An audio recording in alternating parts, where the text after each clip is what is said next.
As I told you many times, my dream is to win something for Portugal National Team, and I won both, 2 titles, which is make me feel happy. I win every clubs that I played with. But World Cup, it's a dream. It's a dream. If you ask me, Cristiano, is it a dream to win the World Cup? No, it's not a dream. Really? Yes. What separates a football team that plays from a nation that dreams? For decades, Portugal was known as Europe's greatest almost story. Brilliant individuals, beautiful football, but when the smoke cleared, empty trophy cabinets. They were labeled the beautiful losers, a nation of immense talent but zero belief. But look at them now. Today, as they step onto the pitch for the 2026 World Cup, they aren't just here to participate. They arrive as reigning UEFA Nations League champions. They arrive with a generational squad, blending elite youth with greatest goal scorer in human history, embarking on his historic 6th World Cup. This isn't the Portugal of the past. This is a story of a team that went from having nothing to becoming the ultimate dreamers. If you want to understand how a footballing nation completely rewrote its DNA and why this year might finally be their date with destiny, stay tuned. Because the story is of the Seleção is anything but predictable.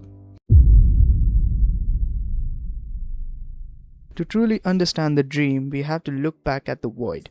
Before 1966, Portugal didn't exist on the football map.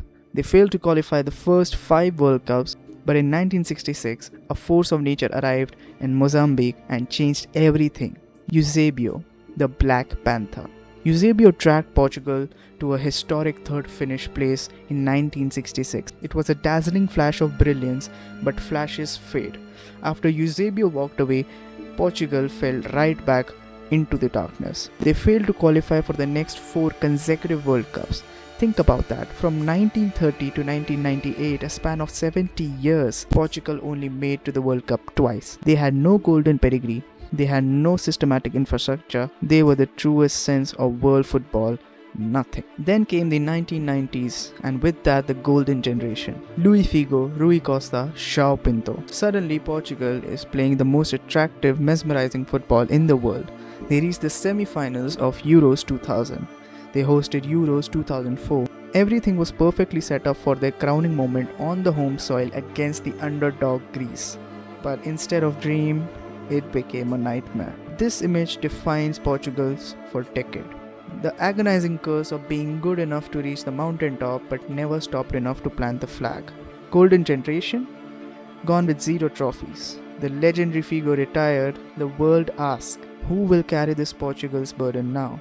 The burden fell entirely on one man, Cristiano Ronaldo. For years he carried mediocre Portuguese squads on his back, most famously his historic hat-trick against Sweden to qualify for the 2014 World Cup. But football is a team sport, and Ronaldo couldn't do it alone until 2016. Euro 2016 wasn't won with the beautiful football. It was won with pure, unadulterated resilience. When Eder struck that low-driven shot in 109th minute against France, an entire nation's curse shattered.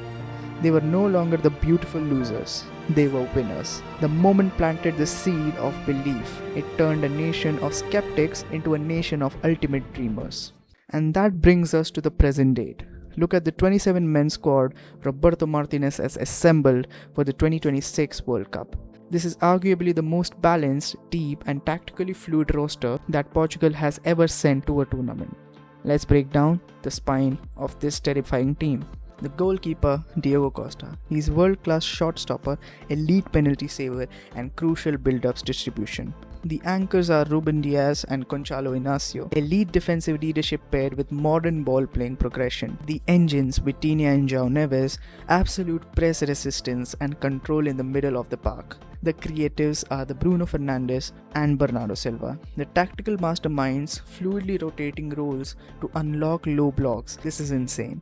The speed is Rafael Leao and Francisco Conceição, explosive 1v1 wingers built to shred fullbacks in transition. But tactical depth isn't their only motivation. The squad is playing profound emotional energy. Coach Roberto Martínez named a symbolic +1 in his squad in a memory of Liverpool forward Diogo Jota, who tragically passed away at just the age of 28. As Martínez stated, Jota spirits and the dreams are driving the force pushing this team forward. They are playing for something far bigger than football. So how does the road to glory look?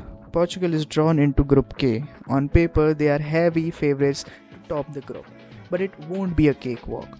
Colombia possesses an immense physical and technical threat in Miami, while DR Congo and Uzbekistan are highly disciplined underdogs who love to frustrate giants. But let's address the elephant in the stadium. Cristiano Ronaldo. At 41 years old, playing in his record-breaking 6th World Cup, he isn't expected to sprint past defenders for 90 minutes anymore. Martinez has built a tactical system when Rafael Leao and Conceição stretch the wings, Bruno Fernandes feeds the half spaces, and Ronaldo operates as the ultimate lethal penalty box predator.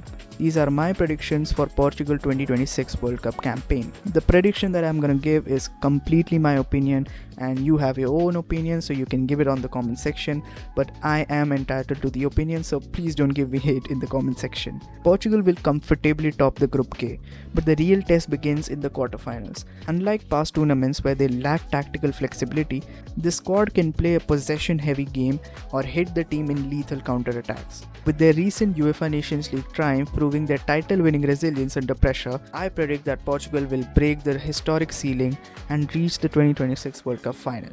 From a tiny nation with no World Cup presence to a footballing juggernaut powered by an elite talent and unyielding memory, Portugal has proven that they are no longer just dreamers, they are executioners. But what do you think? Can Cristiano Ronaldo cap off the greatest career in the football history by lifting that one trophy that eluded him, or will the ghosts from Portugal past will return to haunt them? Drop your score predictions in the comments below. Don't forget to hit that subscribe button, smash the like button if you enjoyed the deep dive, of course, and share this video with a football fan. Obrigado, ciao.